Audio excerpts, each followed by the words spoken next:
Olá, tudo bem? Sou Antônio Carlos, presbítero na Igreja Presbiteriana do Brasil, em Bragança Paulista.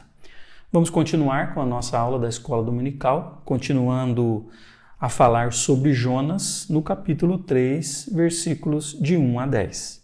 Enquanto abrimos as nossas Bíblias, peço que você deixe o seu like, compartilhe o material com quem você quiser, se inscreva no canal da igreja e usufrua de todo o conteúdo que nós temos lá. Os cultos online, o material da Escola Bíblica Dominical, já são 29 vídeos com esse, o material destinado às crianças. Então todo esse conteúdo está disponível no canal da igreja. Faça a sua inscrição, se inscreva, deixe o seu like e compartilhe o material com quem você quiser e com quem você puder. Continuando a escola dominical, nós vamos continuar falando sobre Jonas e hoje o tema da lição é Correndo com Deus. Nós vamos fazer uma pequena reflexão de quando Deus consegue chamar a atenção de Jonas, providenciando para ele um grande livramento, e a partir daí Jonas passa a correr com Deus, a andar com Deus, a obedecer o que Deus tinha para ele, e tudo muda, ok? O texto base, meus irmãos, está em Jonas, capítulo 3, versículo 1 a 10. Acompanhe comigo a leitura do texto. Diz assim a palavra de Deus. A palavra do Senhor veio a Jonas pela segunda vez com esta ordem: vá à grande cidade de Nínive e pregue contra ela a mensagem que eu lhe darei. Jonas obedeceu à palavra do Senhor e foi para Nínive. Era uma cidade muito grande, sendo necessários 3 dias para percorrê-la. Jonas entrou na cidade e a percorreu durante um dia, proclamando o seguinte: daqui a 40 dias Nínive será destruída. Os ninivitas creram em Deus, proclamaram um jejum e todos eles, do maior ao menor, vestiram-se de pano de saco. Quando as notícias chegaram ao rei de Nínive, ele se levantou do trono, tirou o manto real, vestiu-se de pano de saco e sentou-se sobre cinza. Então fez uma proclamação em Nínive, por decreto do rei e de seus nobres: não é permitido a nenhum homem ou animal, bois ou ovelhas, provar coisa alguma, não comam e nem bebam. Cubram-se de pano de saco homens e animais, e todos clamem a Deus com todas as suas forças. Deixem os maus caminhos e a violência. Talvez Deus se arrependa e abandone a sua ira e não sejam destruídos. Tendo em vista o que eles fizeram e como abandonaram os seus maus caminhos, Deus se arrependeu e não os destruiu como tinha ameaçado. Muito bem, meus irmãos. Quando Deus resolve mudar o cenário de uma vida, de uma história, normalmente Deus usa uma pessoa, né? Um movimento, ele nunca começa com muita gente, ele não começa grande, ele normalmente começa por uma pessoa. É o que está acontecendo aqui com Jonas. Deus tinha planejado um grande avivamento em Nínive e escolheu Jonas para fazer o início desse movimento. Então Jonas estava para começar uma carreira solo da pregação da palavra de Deus na cidade de Nínive. Era só ele para toda aquela cidade enorme, né? A história, meus irmãos, é repleta de exemplos de pessoas que sozinhas começaram um movimento de grande transformação no mundo. Eu quero citar apenas 2 exemplos.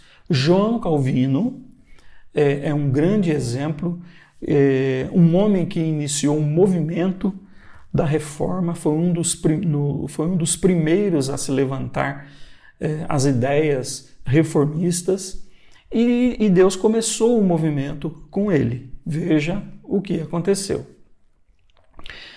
O outro exemplo que eu quero citar, meus irmãos, é um exemplo lúdico, é uma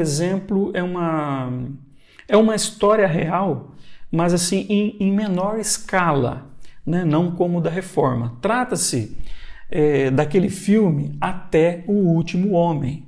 É a história de uma pessoa que por convicção religiosa, isso aconteceu no tempo da guerra, esse homem foi convocado para ir para a guerra, mas por convicção religiosa, ele não tinha uma convicção de não atentar contra a vida de ninguém, né? Então ele fez todo o treinamento militar, estava preparado para ir para a guerra, foi para a guerra, mas se recusava a pegar em armas e atirar em alguém. Então eu não quero dar nenhum spoiler, né? Então você que tem a oportunidade, vai lá, assista esse filme. É a história real de um homem que não, por convicção religiosa, não intenta contra a vida de ninguém. Muito pelo contrário, ele está indo para a guerra para salvar pessoas. E ele começa todo um movimento, sozinho, né? Então no começo muito difícil, discriminado, tiravam um sarro dele, né? Mas a gente vai percebendo que no decorrer do filme, através do exemplo dele, Deus começa um movimento através da vida desse homem e um grande acontecimento esse homem faz uma grande realização de salvar muitas pessoas, né? Por convicção religiosa não põe a mão em arma, mas ele vai para a guerra com o intuito de salvar. Então veja o filme, vale a pena, é uma história muito, muito bonita. E é um grande exemplo de como Deus trabalha. Deus escolhe uma pessoa para começar um movimento. Normalmente é assim que Deus trabalha. Infelizmente, meus irmãos, nós não acreditamos muitas vezes que uma pessoa sozinha pode transformar vidas, pode começar um movimento, né? Então, muitas vezes a gente desiste de lutar sozinho pelo nosso casamento, a gente desiste de lutar sozinho pelos nossos filhos, a gente desiste de falar da palavra de Deus com as pessoas que nós convivemos no nosso trabalho, na escola, no nosso círculo de convivência, por achar que nós estamos sozinhos, né? Mas quem está correndo com Deus, meus irmãos, nunca está sozinho. Deus começa um movimento por uma pessoa. Isso é farto na história. Veja a história de Jonas, veja a história de João Calvino, veja a história desse homem do filme que eu acabei de comentar, Até o Último Homem. Começa um movimento sozinho. Então não é pelo fato de estarmos sozinhos que nós devemos desistir. Pelo contrário, uma pessoa sozinha, mas correndo com Deus, pode fazer muitas maravilhas. No caso de Jonas, um dos maiores avivamentos da história da Bíblia acontece em Nínive, né? Deus muda uma cidade com mais de 1 milhão de habitantes e Jonas começou sozinho, uma única pessoa solitária, né? Mas, então assim, mesmo que você esteja sozinho, não desista. Não desista, você pode provocar um avivamento na sua casa, você pode provocar um avivamento na sua igreja, você pode começar sozinho um grande movimento no seu ambiente de convívio, seja ele qual for, ok? Muito bem, meus irmãos. Veja então como que Jonas conseguiu fazer sozinho, né? Um grande avivamento na cidade inteira, né? O que é necessário, meus irmãos, para que a gente consiga, então, mesmo que sozinho, fazer um grande movimento. Vamos refletir um pouco em Jonas, né? Jonas, ele tinha o privilégio de ser um profeta de Deus, né? E sobre ser profeta, Jonas disse o seguinte, aliás, Amós disse o seguinte, Amós capítulo 3, versículo 7 a 8. Diz assim a palavra de Deus: certamente o Senhor, o soberano, não faz coisa alguma sem revelar o seu plano aos seus servos, os profetas. O leão rugiu, quem não temerá? o Senhor, o soberano, falou, quem não profetizará? Então, Amós aqui, então, revelando os privilégios que o profeta Jonas, por ser profeta, tinha, né? Que Deus não vai fazer nenhum movimento sem usar um profeta, sem usar uma pessoa da sua escolha.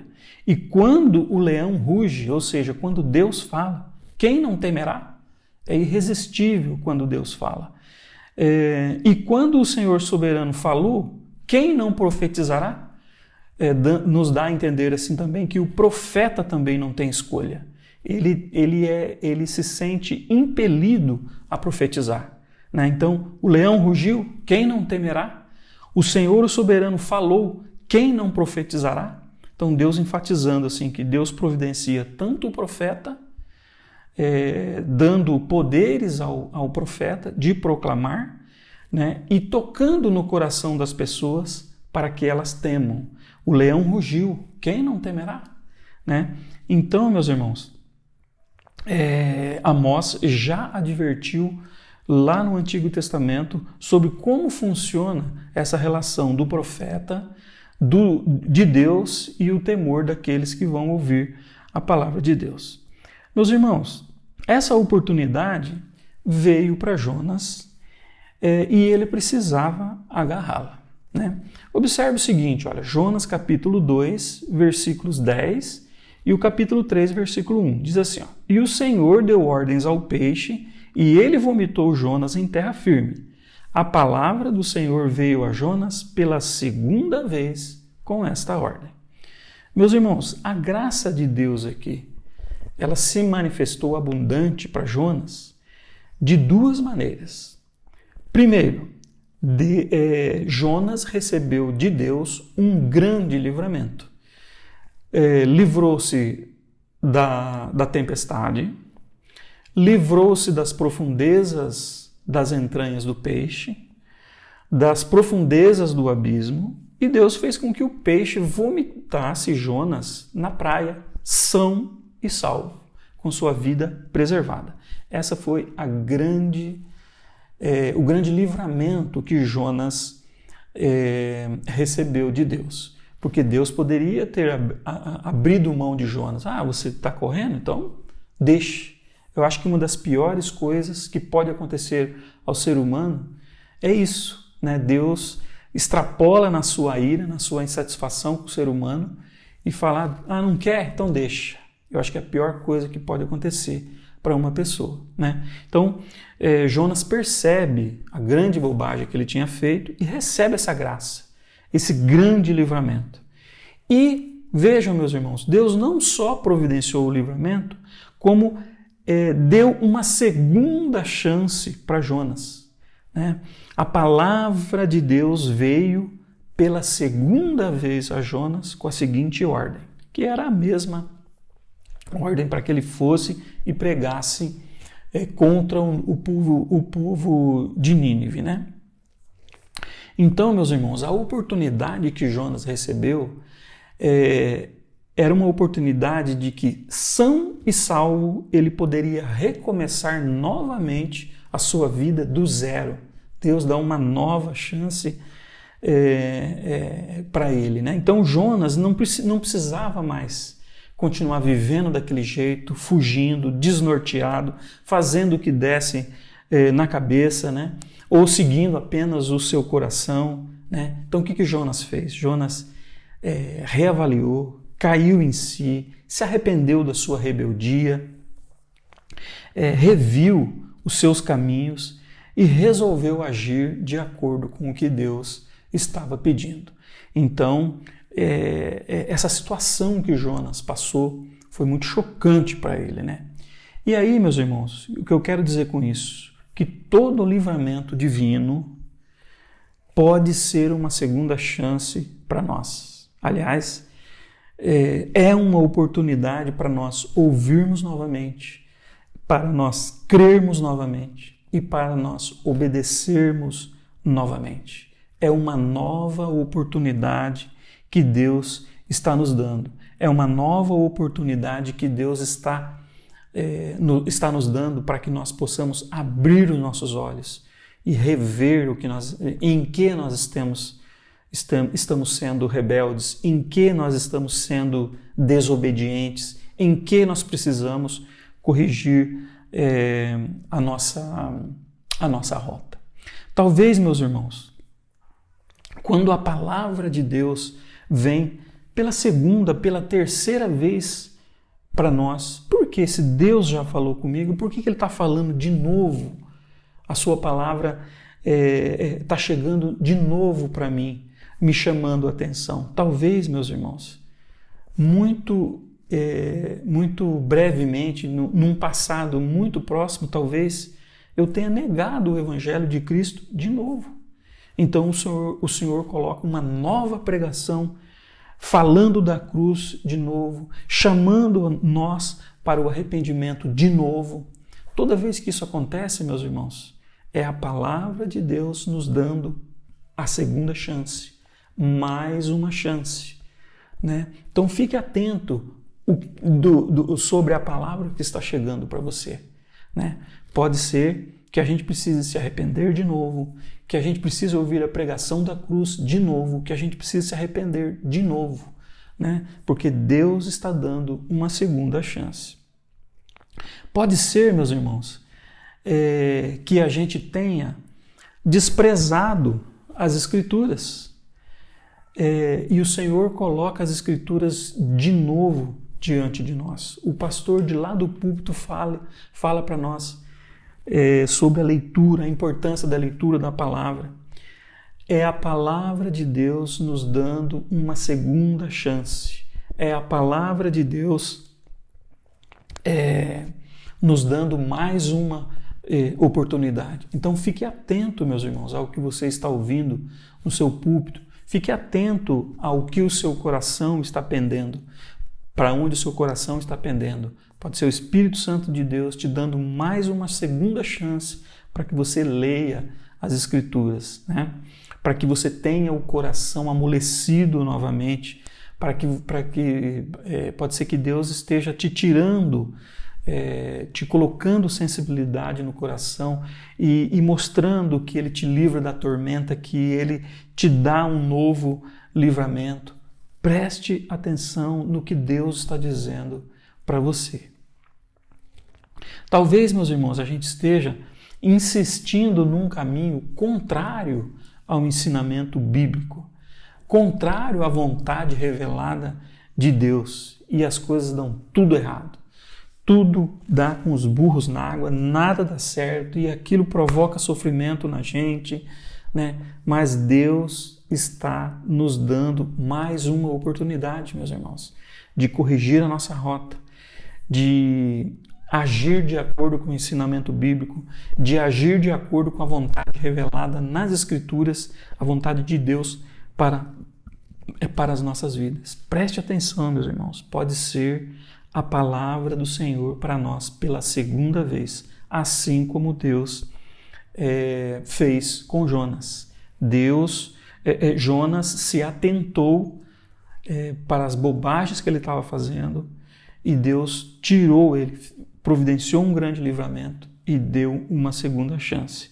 Então, meus irmãos, precisamos corrigir os nossos caminhos, prestar atenção no que Deus tem falado para nós. Preste atenção. A palavra de Deus pode falar conosco de diversas maneiras. Na leitura da palavra, na oração, a voz do seu ungido lá do púlpito. Preste atenção no que Deus está falando. O outro desafio, meus irmãos, quando isso acontece, Jonas então corrigiu o seu caminho e Jonas, aconteceu uma coisa aqui muito interessante, meus irmãos. Jonas, na segunda vez, ele aceitou a sua obrigação, agarrou aquela oportunidade e seguiu em frente. Veja o texto, Jonas capítulo 3, versículos 1 a 4. A palavra do Senhor veio a Jonas pela segunda vez com esta ordem: vá à grande cidade de Nínive e pregue contra ela a mensagem que eu lhe darei. Jonas obedeceu a palavra do Senhor e foi para Nínive. Era uma cidade muito grande, sendo necessário 3 dias para percorrê-la. Jonas entrou na cidade e a percorreu durante um dia, proclamando: daqui a 40 dias Nínive será destruída. Meus irmãos, esta eu acho que é a menor mensagem pregada por alguém. Daqui a 40 dias Nínive será destruída. Jonas percorreu a cidade por 3 dias dizendo esta frase, né? E veja, meus irmãos, quando Deus está pronto para agir, uma pequena frase já transforma tudo, faz todo esse movimento, e até o próprio rei proclama um jejum, porque o arrependimento também chegou até o rei e os seus nobres, né? Então, meus irmãos, daqui a 40 dias Nínive será destruída. Simples, direta, curta e eficaz. Por quê, meus irmãos? Porque Deus está na frente. Deus usa você como você é. Você não precisa ser eloquente, você não precisa ser estudado, você precisa obedecer, né? Então, uma pequena frase, mas que serviu de avivamento para aquela grande cidade, para aquele grande povo, né? E apesar do tamanho de Nínive, meus irmãos, aquela cidade era uma cidade de mais ou menos 1 milhão de pessoas, 1 milhão de habitantes, mas com uma simples frase, aquela cidade ouviu a mensagem, né? Meus irmãos, Nínive era grande e o problema, apesar da postura de Jonas, né, de ser uma postura, ele não acreditava muito que os ninivitas poderiam se converter, porque aquela cidade era uma cidade que tinha algumas características do qual fazia Jonas não acreditar na conversão daquele povo. Meus irmãos, Nínive era grande pela sua história, né? A cidade de Nínive foi fundada pelo tataraneto de Noé, o Nimrod, que foi o primeiro homem poderoso na terra. Então, veja que é uma cidade grande já pela sua história. Não era uma cidade qualquer, uma cidade que já tinha história. E ela está relatada em Gênesis, no capítulo 10, de 9 a 12. Confira lá. Nínive também era grande, meus irmãos, pelo seu tamanho, né? E como eu já disse várias vezes, né, era uma cidade de 1 milhão de habitantes, né? Nós podemos dizer, meus irmãos, fazendo uma comparação assim, guardadas as devidas proporções, né, uma cidade do tamanho de Campinas, do tamanho de maior que Bauru, maior que Bragança Paulista 5 vezes, maior que Bragança umas 5 vezes. Então, assim, uma metrópole gigante. Era assustador mesmo o desafio que Jonas tinha, né? Nínive também, meus irmãos, era grande pela sua influência. Nínive era a capital do famoso e poderoso Império Assírio. Meus irmãos, era mais ou menos como se a gente se referisse hoje aos Estados Unidos. É o país mais poderoso do mundo. E Washington é a sua capital. E Nínive era a capital do maior país, da maior potência daquela época, que era a Síria. Então, assim, era uma cidade influente, não é uma cidade, né, assim, respeitável, né? E Nínive, meus irmãos, era grande também pelos seus pecados. Essa cidade era reconhecida mundialmente pelas pessoas daquela época pela sua crueldade, pela sua perversidade e pela sua promiscuidade. Então, a crueldade com que os ninivitas, né, os assírios, tinham, né, em relação aos povos que eles conquistavam, era terrível, era cruel. Eles eram cruel, matavam sem titubear, separavam famílias.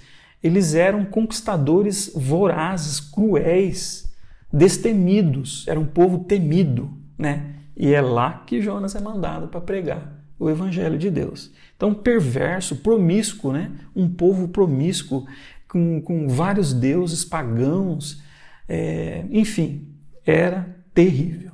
Muito bem, meus irmãos.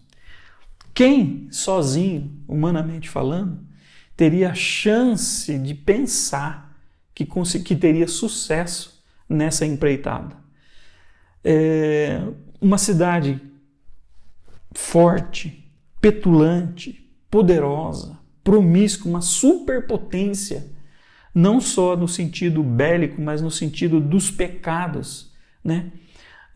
Quem diria que um profeta solitário, Jonas, pudesse ser bem-sucedido nessa empreitada?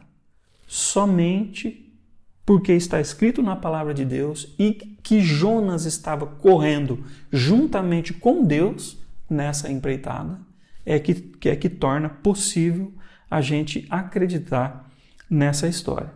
Então, meu irmão, o que eu quero dizer com isso? Pode parecer que você pode ser que você esteja enfrentando problemas do tamanho da cidade de Nínive. O pior ainda, pode ser que você esteja lutando sozinho para salvar o seu casamento.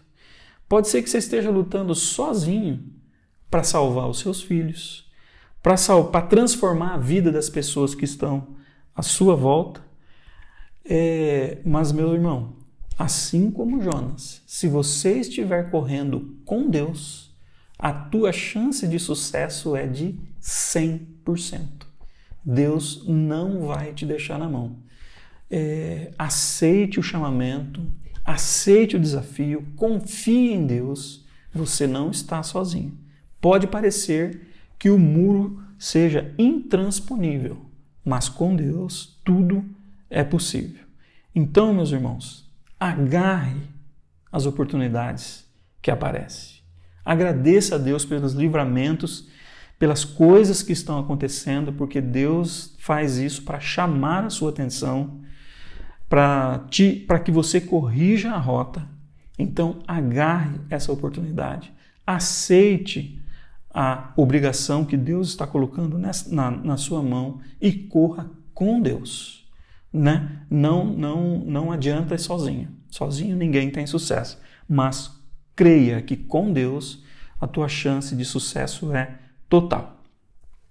Para encerrar, meus irmãos, gostaria de ler João capítulo 14, 12 a 14. Diz assim a palavra de Deus: Digo-lhes a verdade, aquele que crê em mim fará também as obras que tenho realizado.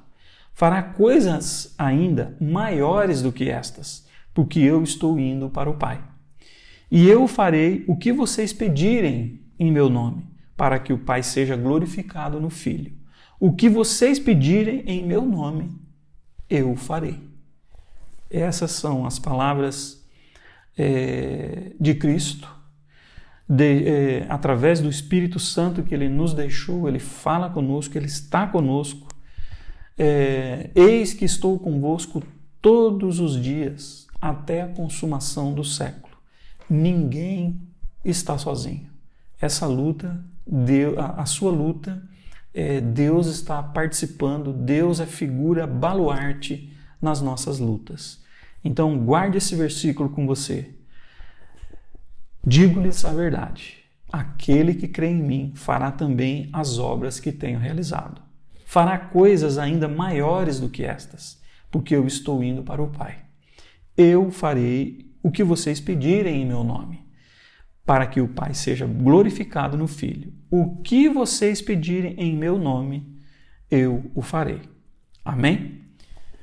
Muito obrigado por sua presença, obrigado por sua participação. Deixe o seu like, compartilhe esse vídeo, esse material com quantas pessoas você quiser. Nos ajude a divulgar a palavra de Deus. Deus te abençoe. Até mais.